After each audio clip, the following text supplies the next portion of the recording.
caught my male neighbor rubbing lotion on my wife's pregnant stomach. I think something is up, and I'm not happy. This literally happened this morning.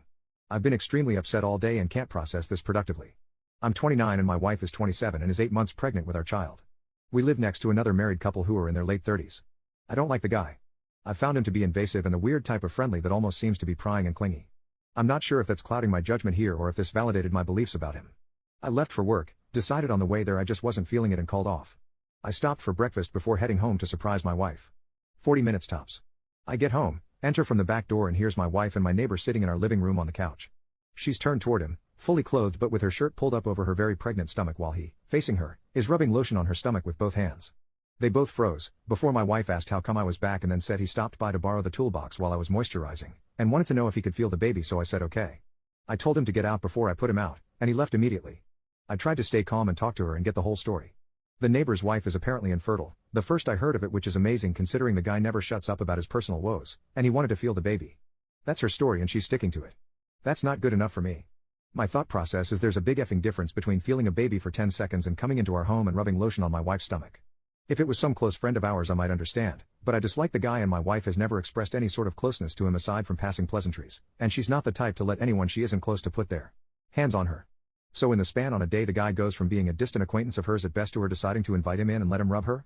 I also find it convenient that he showed up that early, right after I went to work, very shortly after his own wife also left for work. And he's never came over asking to borrow anything of mine before, yet 9:30ish in the morning and he urgently needs a toolbox? I don't believe my wife. This is the first time my trust in her hasn't been strong enough. I don't believe her story because it makes no sense. When I told her I'd be mentioning this to his wife, she was adamant I don't, as not to make more of it than it is. If it was innocent, what more is there to make? And even if nothing more is going on, I'm not okay with what I seen. I'm not okay with him rubbing my unborn child in my home without me there. I know it's her body and her choice, but I'm not okay with this. It'd be one thing to feel the baby kick, but he was sitting reclined, comfortably on our sofa, rubbing lotion on her with both leaned into their private conversation. I'm trying really hard to figure out how to express the fact I don't believe her story without causing stress that'd be dangerous for her or our baby. I don't want to pick a fight with her at this stage of her pregnancy, but at the same time my mind is spinning and I'm not cool with what happened. Most of you were right. Congratulations.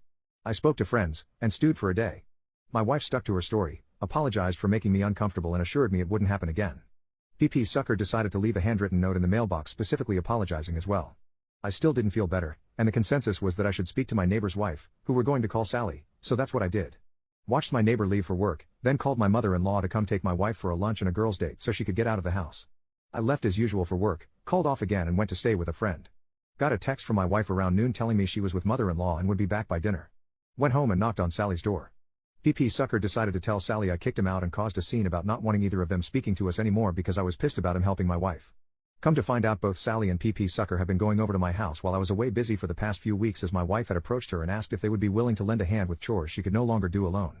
Sometimes Sally went over and did small tasks or just hung out, sometimes both, sometimes just PP Sucker. Wife told her I knew and was fine with it, and that's why she was confused when her husband told her his bull crap about me being mad. She showed me where she texted my wife, has her number, not mine, to clarify and ask if she was welcome over and my wife hasn't replied, and since I don't often see Sally or socialize with them she just assumed her husband was telling the truth.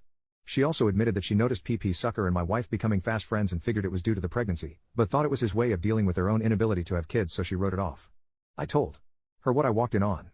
I told her about the tools, which ended up being bullcrap too. Came to the same conclusions. Both cried. Both hugged for the first time.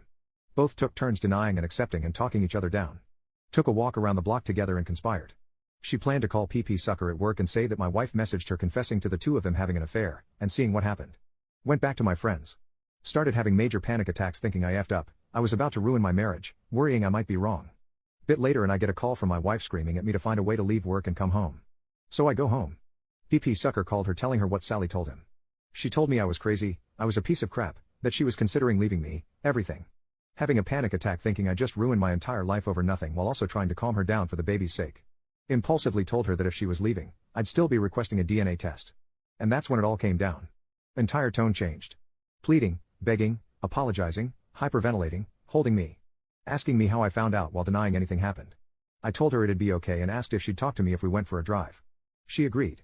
Took us to a parking lot and we talked, told her if there was any chance of anything happening she needed to tell me what was happening because I already knew a lot.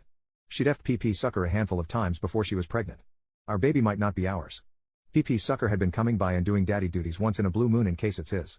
They haven't slept together in months. She said we could move away, that it's ours no matter what, that he had manipulated her. Admitted she lied to Sally to justify PP Sucker going over for daddy duties. I asked her if she'd stay with mother-in-law for a few days while I calmed down. She agreed, took her home, packed up some stuff, and dropped her off. I've cleaned out my essentials and I'm in a friend's basement. Friend called her on my behalf and told her that if the baby is mine I'll be dealing with it, if it isn't it's on her, but either way I'll be filing for divorce. My friends took my phone from me and deleted my social media. She's been calling my friends told her to F off. I spoke to my boss and he's been very understanding. Last I heard from Sally, PP Sucker hadn't been home and stopped responding to her calls and texts. I have nothing left. In less than a week my life has fallen apart. The only thing keeping me here is the small chance that the baby is mine. I have nothing else.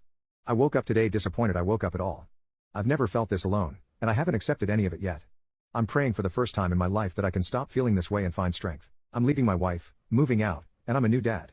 Lots of learning and healing left to do, but cautiously as optimistic as I can be. A week after my last update, my soon-to-be ex-wife had our child, which I was at the hospital for. I'm the father. The first few weeks after my last update were extremely difficult, with family and friends on both sides adding to the drama. My wife and I agreed to sit down and discuss things after she was discharged, in my friend's basement with my friend upstairs in case I needed the support. She came over, and we basically said everything we needed to say. I exploded and said a lot of mean crap. Most of which I regret, some I don't.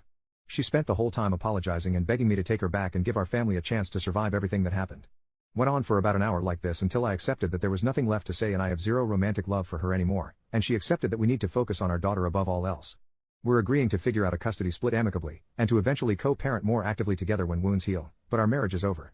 She has the potential to be a wonderful mother, but she failed me as a wife, and my sole focus right now is how to get myself mentally to where I need to be the best father possible. We plan to eventually sell the home, but right now I'm staying in an apartment. Sally is leaving PP Sucker. He's apparently staying with his mother, and still refused to speak to Sally directly. According to her, the last thing that was passed along to her is that he understands what he did, he's sorry he hurt her, he loves her, and won't contest a divorce. She's struggling to handle everything and lacks a support system, so we're developing a friendship, mostly two wounded people leaning on each other, and I'm doing my best.